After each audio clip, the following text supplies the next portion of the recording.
Welcome back to another week of the RTF Show. I'm your host, Mike. I'm here with brother John. We got some guests. I'm decked out in my Jason Benetti wear in honor of the late, great White Sox play-by-play guy, probably the best play-by-play guy the White Sox have ever had. Hold on, With Hawk Harrelson. us, I love Hawk, and I will defend Hawk till the day I die. But before we get into that, we are joined by Steve and by Jake. Welcome to the podcast, buddies. How's it going? Good. Thanks for having Good. us.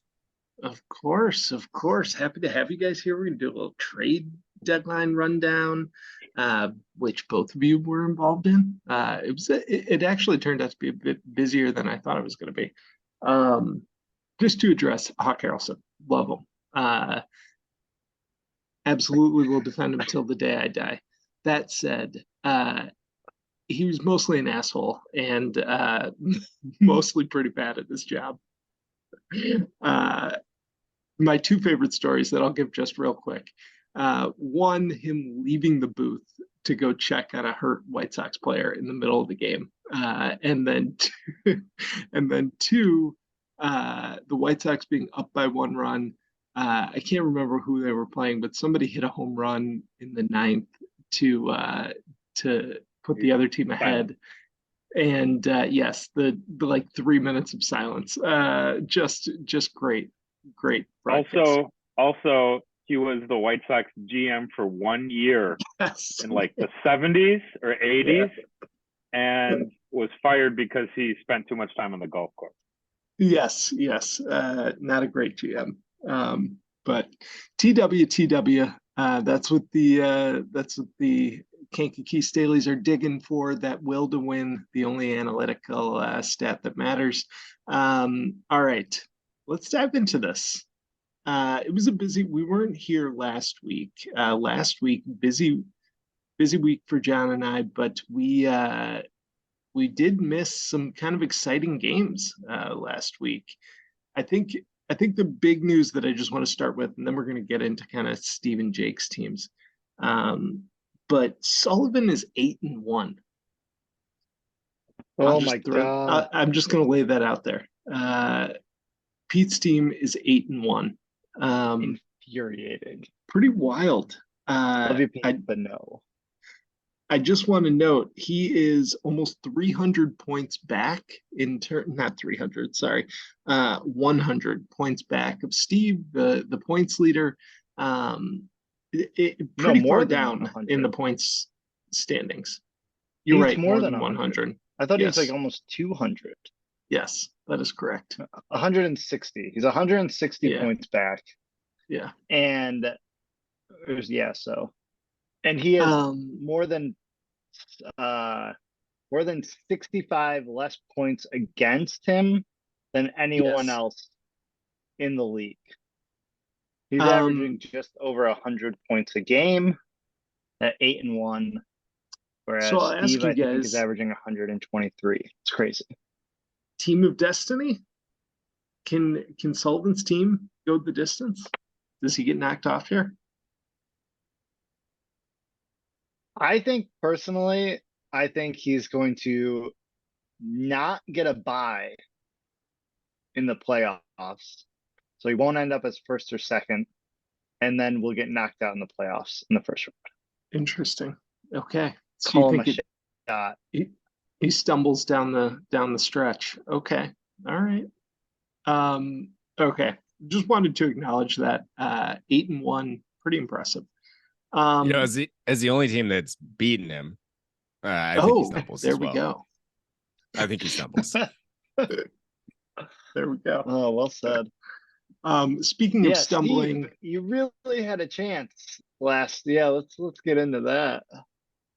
well, I wasn't gonna go quite to Steve yet. I was gonna spend a couple minutes just ripping on Ken, which is something everybody enjoys. Speaking of stumbling, Ken, who I think a couple weeks ago we had a long conversation about Ken's team, and where he was at, and I still think Ken's got a pretty good team, but really the last couple weeks have not been kind to him. Drops to 4 and 5, and last week had a really rough week. So I think Ken's fine, but I'm interested to hear if people are, more worried about Kenneth Walker going forward, more worried about Breece Hall going forward, given the performances they've had recently. What are people thinking? Normally with Ken, if he loses a game, we hear about all the points that he scored in a loss. Yeah, that's But true. yeah, a not quite so nice 69 points last week. But no, I actually really like Ken's team. I do have some concerns about Ken Walker, but I think Breece Hall's really good, and I'm not Yeah. like I feel like he had an absolute basement game. He still had like 4 catches and 50 rushing yards, and he's gonna I don't know. I think Breece Hall's like a top 5 running back, and Diggs is incredible. And and how often is Kelsey gonna have a 3-point game? Yeah. So Yeah, I don't know. fine, assuming he gets into the playoffs. It's a tough stretch down the stretch, right? So he's playing a tough Alec division this week, which is fine. Yeah, and then he plays Bill, and then Peter, Pete, and I. So to close it out. So I mean, he very well could, but I think he has to win 4 out of 5, right? To make sure he makes the playoffs. I don't know if you're gonna have 7 losses and get into the playoffs. 7-7 is gonna be tough to make it. Let's pull up the league real quick. But I think the one thing that concerns me about Ken's team. So I share some concerns about Ken Walker. I do wonder what's the Chiefs offense. I guess you have to believe, right, that it'll come back online at some point. It hasn't looked great at all. Really at all. It's looked pretty pedestrian. But DK Metcalf in there, Montgomery coming back, and he's got Gibbs. So I think there are some question marks just in terms of where Ken's team is at coming down the stretch. Metcalf didn't practice today. I don't think he's practiced all week. So, well, there you go. I guess we'll see. But he does have Njigba, and he practiced in full today. I mean, I think that's kind of the insurance play for him there. I mean, Gibbs will be interesting. I think the biggest question mark for me on him would be Ken Walker getting 40% of the snaps the last 2 weeks, and Charbonnet picking it up, and then Gibbs. We saw the Gibbs break out with Montgomery out, but do they just go back to Montgomery because they love that style of running? Otherwise, I think it seems great. So Lawrence hasn't done much this year, huh? No, he's been he hasn't been more down than up. He hasn't had a 20-point game yet, so yeah. Okay. Real quick, I just want to say one piece on Ken's team. That's cool. So, sure. I know we like to give Ken a little bit of shit because he kind of brings it. He invites it. He invites it on himself. But I would be shocked. I think he's got a top 3 roster, and I would be very surprised if he did not make the playoffs. Even like Ken Walker, I think a lot of it is because it doesn't seem like he's fully healthy. He's been banged up. Diggs is great. Kelsey's great. Gibbs has been great. I just don't. It might be famous last words, but if he misses the playoffs, I would be shocked. Yeah, I know when you look at Walker, he played Cleveland and Baltimore the last 2 weeks. Those are very tough defenses. So, and Geno Smith played like shit. So I think I don't know if Well, I judge. Geno's played like shit the entire season. So, uh, I mean, Geno just hasn't been very good. That's part of the problem with Metcalf. Don't be a hater. Okay. Geno's the prize of the Northwest, man. Oh, I didn't realize that. Okay. Well, don't write him off, okay? Because he does pretty well when people bad. write him off. All right. I don't want to get too far down this road because I do want to discuss a little bit later kind of people's playoff predictions a little bit. We've got, I think this is the most competitive year in probably league history. There are 10 teams, some of which have already sold, that are still in contention for the playoffs. And I think just having kind of perused schedules, there's a real chance that teams like Alex could make the playoffs after having sold off some of their higher priced assets. So we can have that conversation later. But just to kind of get back to our recap of where we were at, what am I showing now? I realized I went back. You're showing the rundown. You're showing the rundown. Don't show it. Don't show it. Oh shit! Sorry. Oh no! A little sneak behind the curtain. My bad. So just to go back a little bit to weeks 8 and 9, Charlie, we'll go to you. Your team has sort of Jake, what are you doing? Oh, that's Jake. twice, dude. That's twice. Well, that one was that one was embarrassing. Charlie. Oh my so God. Did you just do it again? Well, that was on purpose. So we'll go to you. Last week, coming off a win. Not the first two. The first one definitely not. The last week, coming off a win, I might just continue to call you Charlie. That would that might be easier for me, Jake. But this week, get a big win against Bill. How are you feeling about your team? I want to hear a little bit about where you're at, because you've kind of been needling around the edge of like selling off. You know, acquired a few pieces. So how are you feeling right now? I'm actually feeling pretty good, honestly. I would have probably full sold just with my record and it being unsure of whether or not I would make the playoffs if I didn't. If I wasn't still on the island, but I am. So I'm playing for that prize right now. You know, I traded some pieces that are big pieces, but I also have 2 really big ones coming off of IR to kind of refill my running back. So James Conner is going to come off IR this week, HN next week. So actually I like where my team's at. I have pieces for the future.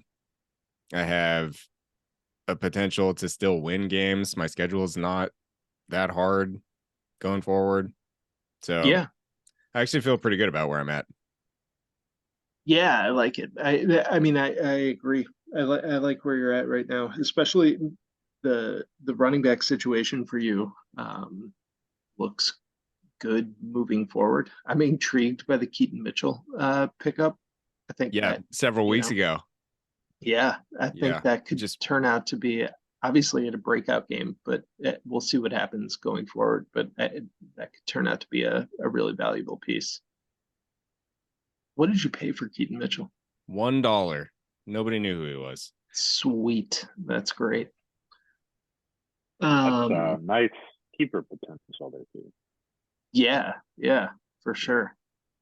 Yeah, you know, I feel like I have a really good mix of keepers with potential and players that can get me points. It was exactly where I started at the start of the year, pretty much, right? But now I picked up St. Brown and Lamar. I have St. Brown next year. I picked up some draft cap for next year. And I sold players that I could pretty much just fill in other players almost immediately. So yeah, I'm feeling pretty good about that. So, considering the wasteland that he inherited, this roster looks so much better than it did to start the season. Some of the trades. Agreed. I just realized. Sorry, I just realized I was showing your roster last week. So you do have a few new pieces in there. Obviously, Komet's no longer there. But I only had Komet because Ingram was on bye. I was probably gonna, get rid of him anyways to free up spot for keepers or whatever. So I mean, I looked at the teams that needed pieces, and Steve and I built a little bit of a rapport on our trades. Seemed to work out. I thought those were pretty good deals for both of us. So yeah. And I'm starting basically who I was starting at the start of it. I have Zay Flowers in there right now. I'll get to put Achan in there. If Drake London's hurt, I'll just, move some pieces around. I did see a little note about Keaton Mitchell today that he tweaked his hamstring again, which is why he hadn't played when I picked him up originally. So, we'll see. Tua coming back next week. We'll see. I actually feel pretty good about it. I think I might make the playoffs. I think you're in a good spot for it, for sure. Yeah. I mean, I would say you're in a good spot for it. Your schedule is not too bad coming down the stretch. So and I have a good pull on other people with buys. I think that's the other piece. If you kind of like look ahead, I run into some bye weeks on teams that I don't have a buy or I have a good sub.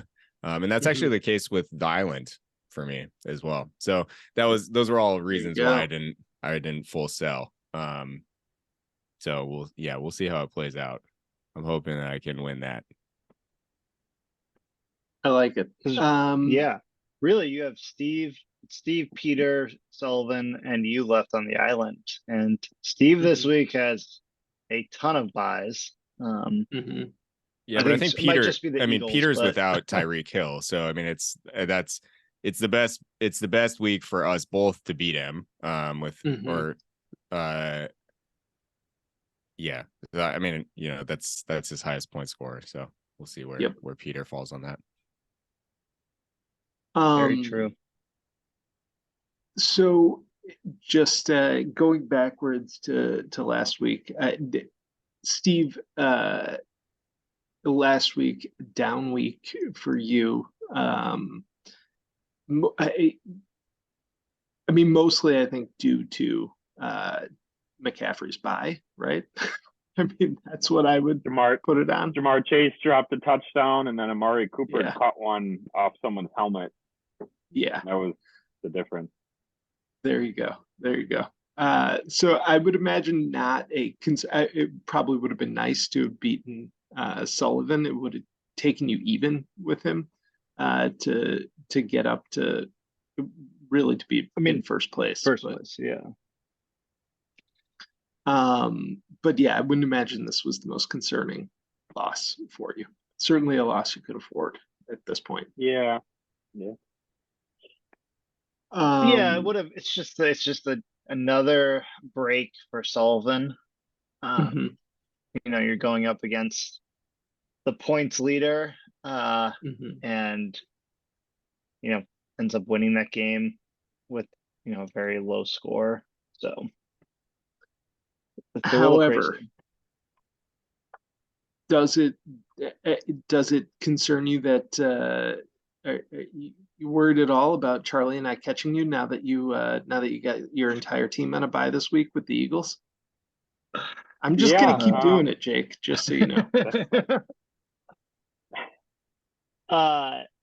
That I'm catching Steve on a bye this week. No, that's not what I was saying. But yes, you are catching Steve on a bye this week with the Eagles on a bye. Yeah, it's great. It definitely hurts, but I kind of just happened across CJ Stroud, who put up like 1 million points last week. So we'll see how that goes. That could be pretty interesting. And then Stroud Dallas Goedert got,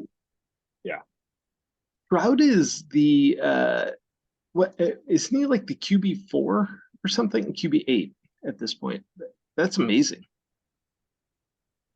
Would not have seen that coming.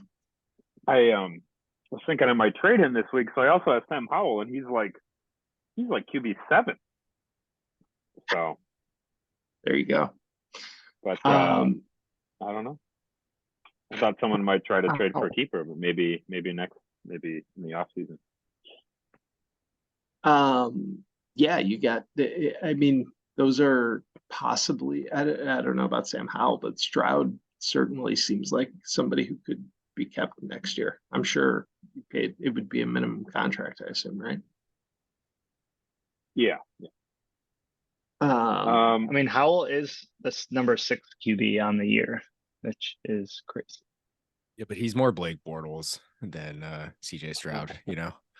That's a great point, Trevor. Well, they're throwing it like 45 times a game, so that kind of helps too. But it definitely does. All right, let's move on from kind of taking a look back and move forward a little bit. So this week was the trade deadline. Well, it was today. Yesterday, sorry. So there were a few deals that went down between actually some of the teams here represented here. I'll kind of let John, you want to walk us through these trades? Yeah, for sure. So I think going back to even last week, we had one trade between Josh and Steve, in which Steve picked up DeAndre Hopkins after his big boom game, right? The 3 touchdown game. And then sent over Christian Watson. Very curious how that felt, Steve, giving up Watson, who has been kind of a dud this year, but showed big flashes last year. Yeah, I mean, I thought he was going to be. I mean, the rumor is that the Colts wanted to trade Jonathan Taylor for Christian Watson, and the Packers said no. And now that seems pretty questionable, but he can't stay healthy. He is actually worse than last year, and it seems like his only real ability is speed. So I was kind of getting concerned. I still am like hopeful that he could be something, but I don't know. I just wanted. Was he keeper or no? Did you pick him up in the draft? I did.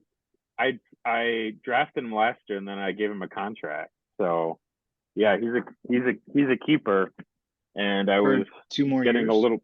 Yeah, so I was getting a little more concerned about how he might be long term. That might burn me. That still could burn me if he just ends up getting over the injury bug. And Josh was good with taking on that level of that keeper money or that contract. I mean, I don't want to.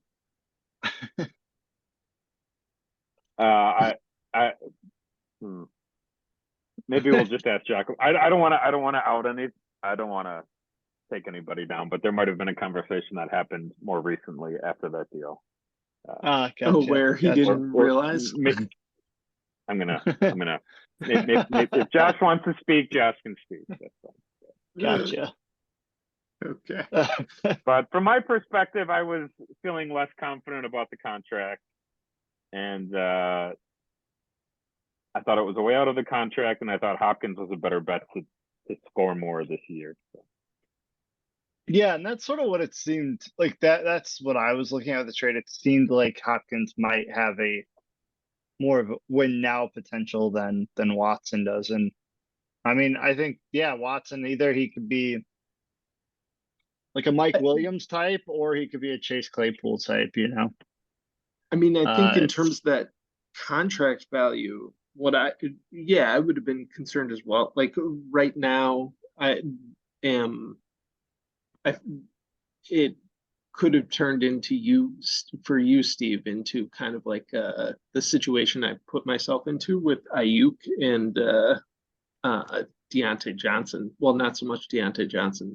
We'll see what happens there. But with Ayuk, where he really only became valuable this year in after I gave him a 3-year contract 3 years ago and sort of just let him sit at my bench with no value, not playing. And then the last year of his contract, he may have some value and end up being somebody who goes into the draft next year as like outperforming that contract. But we'll see. I don't know. Which knows what happens with Watson, but he did score his first non Ben Roethlisberger thrown touchdown last week. So did you know that the last time Deontay Johnson caught a touchdown pass was from Ben Roethlisberger? Johnson, I mean, Johnson looked great. He's been both of them are good receivers. They're garbage fantasy players. All right. Another trade. There's one. I don't know if it's worth talking about, but Kelly picked up Baker Mayfield for $2 or $2 and then immediately flipped into Alec for $4 draft dollars. Probably that could have probably been the greatest fleece of the season. Somehow turning $2 into $4 auction dollars. I mean, for Baker Mayfield. I agree with you, but Alec has so much auction money that it literally I think he's willing to throw it around. He's like, he's just making it rain at the strip club at this point. He doesn't care. He does not. No, very, very true. $4 for so I think that's something, I think that's fair. I think one we touched on earlier, but definitely I think worth exploring more. Jackson and Cole Kmet and Chris Godwin with Steve. What was the deal with Godwin there? That's just depth or I had a few reasons for going for him. I just wanted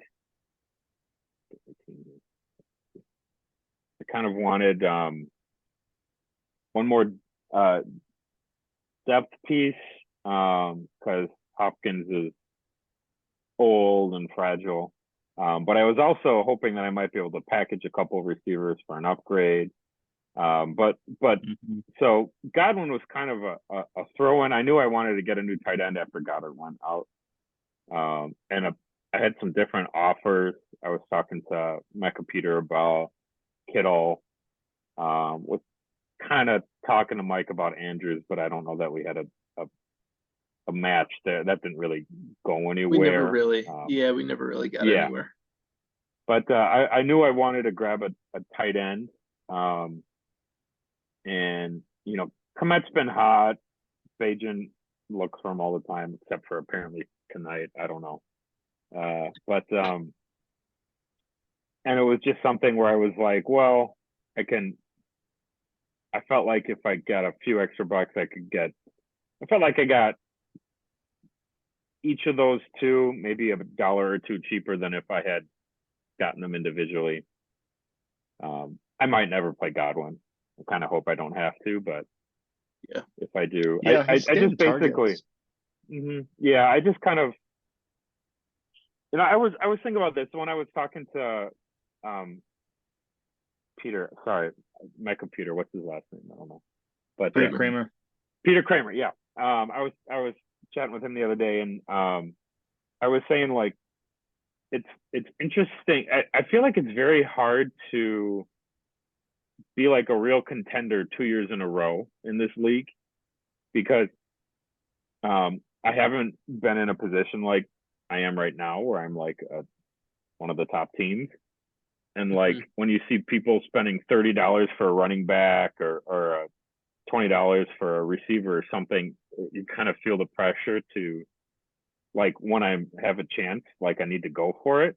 And normally I'm like, that's not really how I like to do things. I always like, oh, I want to compete every year or whatever. But like, I don't know. I just feel like I'm feeling the pressure to like win and sacrifice maybe a little bit of the future to increase my chances now. So like, I know just things like spending a little more to try and get win now guys is like a temptation, and that's why it's like I feel like if you really want to compete for the Super Bowl, you have to sacrifice some of the future, which is why there's some parity. But so anyway, I mean, I was talking to Peter just the other day about how like it's been pretty impressive to see that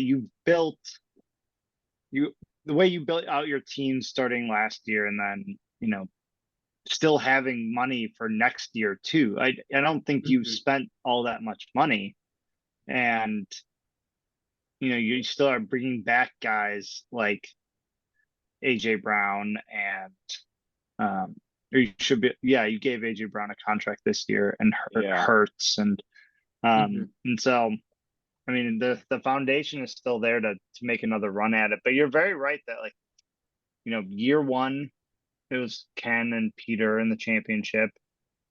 Peter was able to, Peter's been in the championship every year due to his excellent drafting the first year. He seemed to have a leg up on all of us and sort of understood how it worked a bit better. But then Ken didn't make it. I don't know if he didn't make the playoffs the next year, but then Josh won, and Josh missed the playoffs last year. And we'll see what happens with me this year. But I think it's very hard to compete 2 years in a row at that level. So yeah, it does. I agree. Leagues like this, and actually, I'm hoping. Like, I think one of the things that balances that out is the idea of the contract where you do have the potential to sign these guys for like a pretty low amount if you find a diamond in the rough, right? It doesn't even have to be a diamond in the rough. It can just be a guy who maybe is in his second year, right? Who has some potential that everybody sees, or even a rookie that has some potential that everybody sees, but isn't yet willing to pay, isn't going to go for $25 in the draft, is going to go for 8 or 9. And then you can sign to a minimum contract. That's basically how Peter was able to build that team. So I'm hoping that at least gives people some staying power for a few years in a row. And obviously it's done that for Peter. I think it did that for you this year, John. You kept 6 guys, a lot of whom are still on your team. It didn't work. Josh kind of might be the anomaly more so. He's had tough injury issues all year, I feel like, and last year. Like J.K. Dobbins going down last year and then going down again this year as his keeper. That was really tough. So I have cut a few guys though that were under contract next year, right? So I got rid of Darnell Mooney and Rashad Bateman that I'll be paying $6 each next year. So Darnell Mooney, who is who got the start for the Mecha Peter tonight, which I'm just thrilled to see. But I don't know why he did that. I mean, there's got to be better guys on the waiver wire that you would have assumed. Like there's got to be a dart throw that I like. Maybe if Field was playing, maybe, but I don't think even then. I mean, I mean, he just doesn't have another wide receiver on his roster. It's rough. All right. Any other trades we need to go over? See. I don't think so, right? I did like think that we had Nico one. Zay Flowers trade. I thought that was really good on your guys' part. Nico seems to, I mean, if you end up going with Stroud, for any other reason, having that stack seems really good, Steve. And Zay Flowers, who knows? I mean, I don't, has Lamar Jackson been able to support a wide receiver one in fantasy? I don't think he has. Maybe Marquise Brown a couple years ago, but certainly I don't. not Rashad Bateman. Yeah, but I mean, does Rashad Bateman just suck? I mean, I think that's the thing. I mean, I was interested because like I'm looking at my roster construction in terms of like some of my keepers. Like at this point, I have Amon-Ra St. Brown next year for free. And I get to build around that. So, a keeper that I could keep at a minimum and Nico Collins that could be great or could kind of come back down to earth. I don't know. Like this year, yeah, he probably gives me a better chance to win games than Zay Flowers does. I agree with that. But who knows about next year? So if I want to keep, I get like, 5 games or 6 games to figure out if I like Zay Flowers, and if I want to offer him a keeper contract at a minimum. And I mean, you'll probably get to see him play in the playoffs too, right? Like, so you could potentially have another 9 or 10 games of football to watch him and then decide over the off season. So yeah, definitely. And Bateman sucks and Odell Beckham Jr. sucks. So, he is by de facto number 1 there. So yeah, and I mean, and they beat the crap out of Seattle, and then they beat the crap out of whoever they played the last game. I don't even know. I don't have the schedule in front of me. So it's like, we'll see what happens when they play a game where it's competitive. Zay Flowers has done nothing the last 2 games, and they've had huge leads. So we'll see. That was kind of a coin flip for me. I was like, do I want to keep Nico? Because like I was like actually watching highlights of both of them play. I was like, how do they look? Because I haven't watched them play games because like I don't watch Baltimore and I don't care about Houston. So before I made that trade, I was like, all right, I'm just gonna watch like a couple clips just to see. And like Nico looks great and Zay Flowers looks really fast. It's like, I don't know, man. I was like, how tall is Zay Flowers in comparison to Tyreek Hill? They're like the same height. That was the assessment that I did going into that, because it really is a coin flip, and it, I picked up Nico for $1 off the waiver wire. So, it doesn't really do much. It's not high impact for me. I think that's the move, right? When you're in playing for next year per se, right? Like just filling your roster with potential is the move, and you have to choose, right? Yeah, you just, and you get $5 out of it for next year, so like that sort of move makes sense. I think it's a good move. And I also either way. Yeah, I also am just valuing money more. I think next year you have like people coming off of their 4-year deals.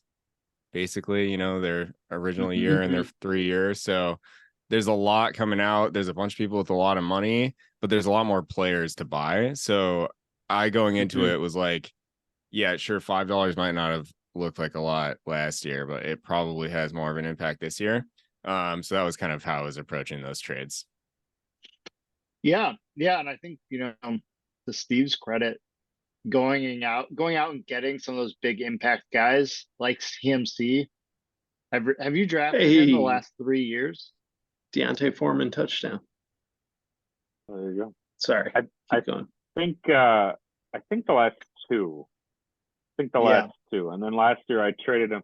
That was like the big one that the big trade that you and I had, John, where I took like the exact amount of money and spun it around for Hurts with Mike. Yeah. And gave me and gave you a championship. Yeah, and a championship. Yeah, well, you got the championship out of it, so that was the thing. I was like, I can take Darren Waller if this will get me the championship. But then you went out and you got CMC again this year, which I thought, it made so much sense. Like you had your roster, and then you needed that one big impact guy, and you can have a lesser running back as your RB2 because of that. So, by the way, that Deontay Foreman touchdown really fucks Ken, who is playing Alec, who is already at 22 points, due to Deontay Foreman and DJ Moore. Who I was trying to get DJ Moore off of Alec to sort of stack him with Field when Field comes back, but he was like, well, I'm in the playoff right now. Like, if the playoff started today, Alec's in. And so he's like, I need to keep my star running back. So he was looking to get Jaylen Warren for whatever reason. I think he just maybe wanted some depth at running back. And so instead of Gabe Davis, I wanted Tyler Boyd. So we did that trade. Just knowing that, Boyd is better. If Higgins or Chase go down, then Boyd does become a viable starting option. So and it looks like one or both might be down. So all right. Yeah. Let's kind of wrap up here just by sort of looking at the landscape. We can kind of look at this week's matchups, but also sort of look going forward at the playoff race. We've got 10 teams that are in the hunt for the playoffs.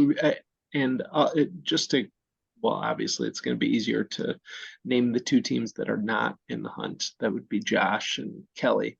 But I'm going to pull up the league here and just sort of go through the standings real quick. So, Josh and Kelly are out, but we've got 4 teams. So Jake, you and I obviously at 4 and 5 in our division, trailing Steve.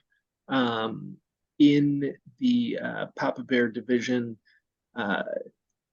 there's kind of a clear leader, but then also, John, you and Peter have kind of carved out some ground ahead of Ken, who's stuck at 4 and 5 behind you guys. And then in the Peanut division, which real quick, sorry to point out, what's that division name? One above the Peanut there, Papa Bear division.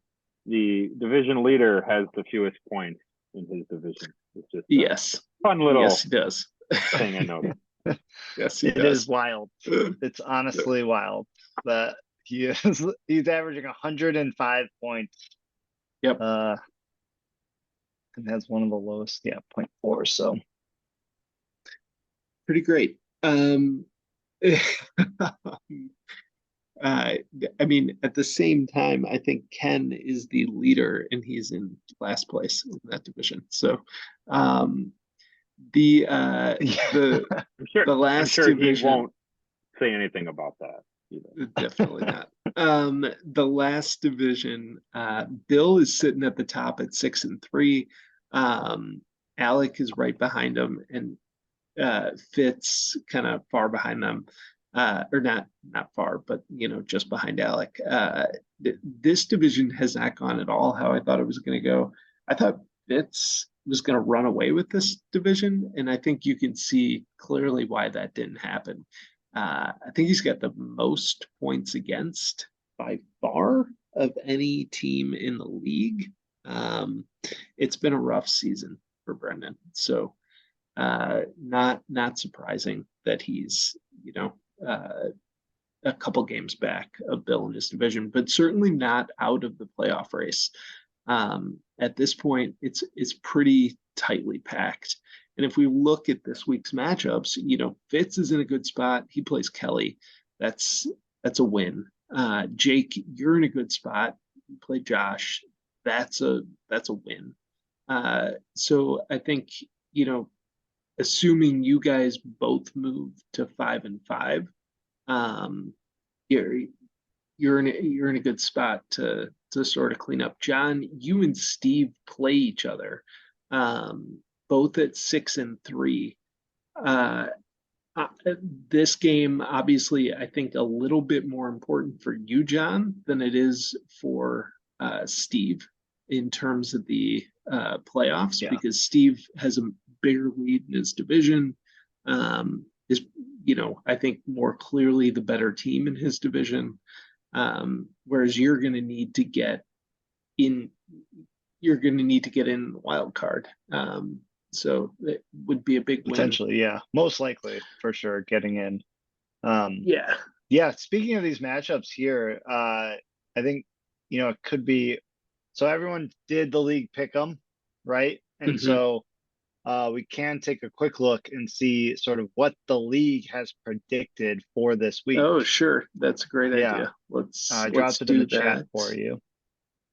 Let's do that real quick. This is the league's pretty interesting results here. And I don't agree with them, or most of them, but there seems to be a lot of confidence going to a couple teams here that are on the pod with us, which I don't really understand necessarily. No, yeah, you can just go back up, go to summary, and then scroll down. Yeah, I got it. There we go. All right. Yeah. So Steve predicted by the league to win pretty handedly here. Yeah, we don't have to go into who's choosing who just yet, but yeah, 75% of the league thinks Steve's gonna win. I thought about hedging my bet and picking John. In case I lost, I could feel a little better about something, but I guess I didn't do that. I honestly think our game's a coin flip, though. Steve, that's close. exactly what I did. I picked Peter to beat me this week, just so that I might win this. I should have done it. I should have done that. I kind of regret it. Okay. So and then the other matchups, just real quick, we'll go through. No, I know. I just want to let people see where they're at right now. Okay. Ken playing Alec up 22, 23 almost at this point.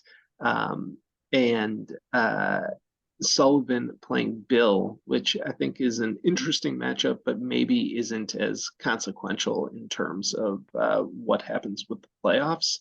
I think it does. If Bill wins, then I think Peter very much has a chance of not becoming first in our division, having to play Peter Kramer and I and Ken. So Sure, I was really looking for him to be at 2 losses by now, but that's going to make it a little bit more difficult, especially if he wins this week. So that might be true, but I mean, maybe just in terms of like winning the division. Yeah. But getting a bye. I think a bye is so important in this. Well, I think in this league. I think it would be very important for a team like Sullivan's. But I think 8 and 5 makes the playoffs at this point. Oh, for sure. Yeah. We're missing that. Oh, and then I'm playing Kramer. Okay. So we've got there 100% of people predicting that that Kelly's going to lose. 91% of people predicting that Jake is going to win. Yeah. One person was choosing Alec the Josh. one who, or I'm sorry, was Josh the one who chose Josh? Can we get that or no? No, really? I don't believe he was. But we can look. I don't believe he was. All right, never mind. I'm pretty sure I know who it was. Do you want to look, John? Yeah, you can look and see. Yeah. It was. I'll reveal this on the pod. It was Peter Sullivan. How did you He's know got that? a lot because I looked right before we started. I looked at this. Got a lot of faith in Jake, apparently, or in Josh, sorry, apparently, over Jake. All right. Summary. Let's go back. So the other one, 50-50. Kramer and I think that's about right. I think it's a coin flip at this point. Definitely the game that's either gonna, at this point, every game is gonna make or break my season. So I basically need to win out. But, yeah, I feel like that's gonna be a high scoring. Like your game is going to be high scoring and close, or high scoring both teams, but one really blows out the other. Whereas the Black Stallions and Fupa is going to be a like mid 80s, low scoring, tight race. And somehow Peter wins. Yeah, that wouldn't surprise me. And then Ken picked over Alec by a third or 2/3 of the league, which also doesn't surprise me. I think I went right. Alec. I can't remember though. I believe I went Alec as well, but that was only to go what I thought would be against the grain to try to get a win. I think my prediction here is that there is not just one winner this week. I think it's going to be a tie for the pick'em. I actually think you're right. I think there's several teams that picked across the board the same thing. So, yeah, I think I guess we can go back to the league. I do want to get people's thoughts before we leave here on who's making the playoffs, or maybe it's easier to say who you think drops out and does not make the playoffs. So right now, is there a way on here, John, for me to see playoffs on the? Yeah, scroll down. Just go to the standings. And then one more, and just keep going. Yeah, right there, the upper right. The little thing. Yeah. So right now, Sullivan in the first slot, the Mecha Peter in the Mecha Peter versus John would be one. Steve, you're in the second slot. Alec and Bill playing each other, and then outside looking in are me, Jake, Ken, and Fitz, essentially. So just looking, I mean, we can kind of go around the horn here. Are there teams that you think drops out of this top six and teams from down here that move in? Do you think this top six stays? We'll start with you, Jake. What are you thinking? I mean, I think the most likely to drop are Alec and Bill. That's kind of what I'm hoping for, anyways. Yeah, I mean, I think we get a mix up. I think we have like a few games. If you go through and you look at the schedule, like I think Fitz and I, like we both have potential wins this week, but then we play each other next week, and he's got a bunch of guys on bye. So yeah, I mean, I think that there's some potential for me to stack up some wins. There's potential for Ken to stack up some wins. Yours is, you have a harder matchup this week. It's kind of a coin flip. If you win that, like your team's obviously poised, Mike, to make the playoffs. I think my schedule kind of sucks. I have to play you and Steve still. Yeah, I mean, I do too, but we also get Kelly. So I get this week Fitz and then Kelly. So I mean, I think that I could make the playoffs. I actually think that I shouldn't make the playoffs, but I think that I might. I think you have a shot for sure. Yeah. For sure. Are you putting yourself in, Jake? Are you predicting it? I like it. I'm in. Okay. That's good. Be confident. I like it. Steve, what do you see here? Are you thinking this remains? Is there Are there teams that you think drop out, teams that jump up? The two teams out of the playoffs that I like the most are Ken and Fitz and Mike. And I think two of those three are going to make it. I think I'm going to go Ken and Fitz get in. Who do you think drops out? And I think Alec drops out. And then it's Bill and me would be the likely ones. And I'm gonna say after a hot start, Bill drops out. So I say it's the four there at the top, and then Ken and Fitz. Okay. Which would mean that, that would mean that four of the 6 teams are all from the same division. I think that that's very hard to do given the way the schedule ends, would be for all 4 of us to make it. I want to say that look at entire Ken's division. You think the entire division? Yeah. That entire division is like in the top 6 in points scored. Yeah, that's true. It is, yeah. But I think it's on. John, I'll let you. John, I'll let you have the last word in terms of this. I'll give mine real quick, and then you can give yours. I think Bill makes the playoffs. I do. I don't like Bill's team all that much, but probably right. Well, I think Bill makes the playoffs. Someone from that division is making the playoffs, right? So he's up in the division. He is the points leader right now in the division. Not by much, but he is the points leader in the division. And they're all going to play each other. They're all going to get a win. But I do think, I think Bill makes it, and then just by being ahead, being 6-3 at this point. So I think Alec drops out at that point, and I don't think all 4 teams from the Papa Bear division are going to make it. It makes sense to me to pick Ken to not make it.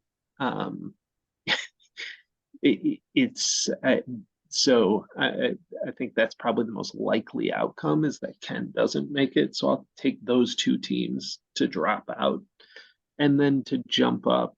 Well, Ken's not in right now. Ken's not in it. Sorry, Ken's not in it. So maybe I do think it kind of stays where it is, except for Alec maybe being the one that drops out. Yes. And then the team to jump up. It's hard for me to pick Ken, because I think he's just going to have such a rough end of the season schedule, and he's already so far behind that. Choose yourself. No, I can't choose myself, but I do think it'll be one of me or Jake who makes it. I have no faith. I have no faith in my team. But I think it'll be one of me or Jake that makes it. That's where I'm sitting right now. When Mike chose himself after week 3 this year, he didn't win another game for. Can I bet on myself, Mike? Yes. Can I ask a question? I know you're ready to go. Did you give any thought to, after you bought so much in like week 3 and 4? Did you give thought to selling? Or are you just like, I'm in, and if I'm down $50 next year, like, so be it? I give no thought to selling. I'm not going to sell at this point. I'm in it. If I don't make the playoffs, I don't make the playoffs. I don't think there's, like, I feel pretty comfortable with with the team that I drafted. It turns out that Devontae Adams and Tony Pollard not having good years, and if both of them had decent years, I think my season looks a lot different. But not to be the case, or if Eckler doesn't get hurt. But that's fantasy football. So I'm not going to whine about it. Whatever happens, happens. We'll see. But no, I was never going to sell. Maybe if I had lost last week, I probably would have thought about it.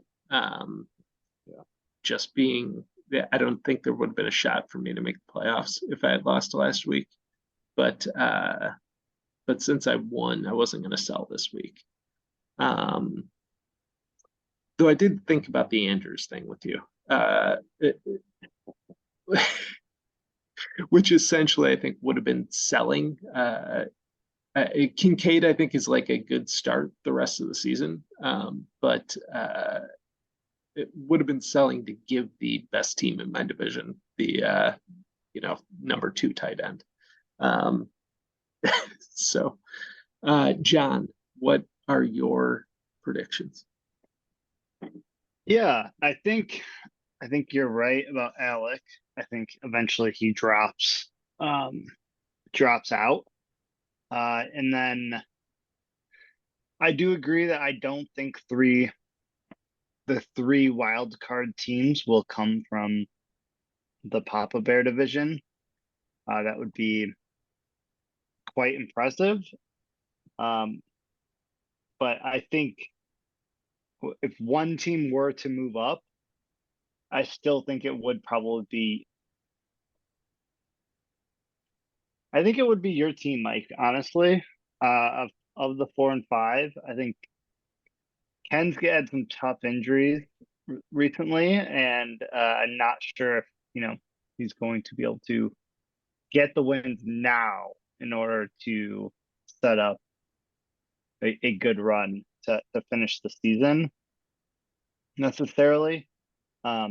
Especially if Alec beats him this week, then that puts Alec that much further ahead, right? So if Alec beats him this week, then Alec moves to 6 and 4, which makes it a lot more difficult for everyone else who's at 4 and 5 to get wins, right? So to catch him. So yeah, I think being at 4 and 6 is going to be very difficult. You'd have to win. Ken would have to win out. Where I think this week you have a good chance of beating Peter. Why? Because he started Darnell Mooney. Darnell Mooney and Calvin Ridley, and he's gonna make the wrong choice at tight end. I think Kittle has been very up and down, but for some reason he won't start Laporta, and then not having Nakua this week and Waddle, of course, and then does he also have Taysom Hill too? Does he have like 3? Yes, he does. Yeah, I think he picked him up last week. That's why he wasn't able to start a different wide receiver from Darnell Mooney. It's because he's rostering 3 tight ends. Well, he picked up Mooney this week, and I don't know why he picked up Mooney instead of. I mean, there are plenty. I mean, there's other better dart throws. Did he sit like Hill or did he sit Kincaid? I don't think he could. No, he's playing Kittle, but he's playing 3 running backs in his flex, right? He has Derrick Henry. He literally only has 2 wide receivers on his roster that he can play right now. Like he had to play Mooney as a wide receiver. Got it. I mean, he could have played many other people. I would have probably taken Odell Beckham Jr. over him. Oh yeah, he could have played the entire waiver wire over Darnell Mooney, but Van Jefferson, if Drake London's out, there's plenty of other better dart throws than a Darnell Mooney having tea bags throw to him on a Thursday night. All right, before we go, so it sounds like consensus being that Steve, you're in. I would assume 3 of the teams from the Papa Bear division are in. Whether right now it sounds like the consensus is that would be most likely John, Peter, and Peter. And then it seems like it's up in the air. We didn't get much consensus beyond that, that it would, who fills out the rest of that. So we'll see. It's exciting to have this many teams still in it after, at the trade deadline. I'm not sure. I don't really remember us having 10 teams in the hunt this late into the season. Yeah, I mean, the dark horse here, right, is if Alec beats Ken this week and then Sullivan beats Bill, then it's possible that Alec takes first place there. They'd be very close in points, like within 20 right now of each other. But it's possible that Alec then takes over first place there. Yep. If there is a Alec win and a Bill loss. So my hot take, my bold prediction is that Fitz wins the peanut division. I love it. Oh man, just goes on a tear for the rest of the season. He would have to win out the rest of the season. Yeah. Yep. I think he can do it. Yeah, I mean his team's awesome. His team is great. His team is great. New Orleans bye coming up, and then he's got, Barkley with no quarterback in front. Like his team's just stacking the box. I mean, that wide receiver group that he has is insane. If they lived up to their potential. So yeah, I mean he certainly should win that division in terms of like the roster construction, but not how it's played out. Yeah, getting Kelly this week is is pretty fortunate for him, given the buys and then potentially the Hawkinson injury. Which I don't know what the deal is with Hawkinson, but he doesn't getting a win this week could do it. He does not have another tight end though, on his roster, right? So I don't know who he picks up if Hawkinson. I guess it doesn't really matter playing Kelly. Sorry, Kelly. But and he's got guys he can drop. He can drop Breda. He can drop Pierce for sure. To pick up a tight end, I guess. Well, interesting. Okay, we'll see. All right, that has been the RTF show. Thank you, Jake, Steve. Thank you for joining us. John, always a pleasure. Good to see you. Good to see you too. This Bears game turned into a real thriller. We'll see. All right, next time, good luck out there. We'll see who makes the playoffs. It'll be a little bit clearer after this week, I think. Next week's show we'll have a little bit better idea who's in, who's out, or who's trending in, who's trending out. All right, till next time. This has been the RTF show. It's teabag season, baby.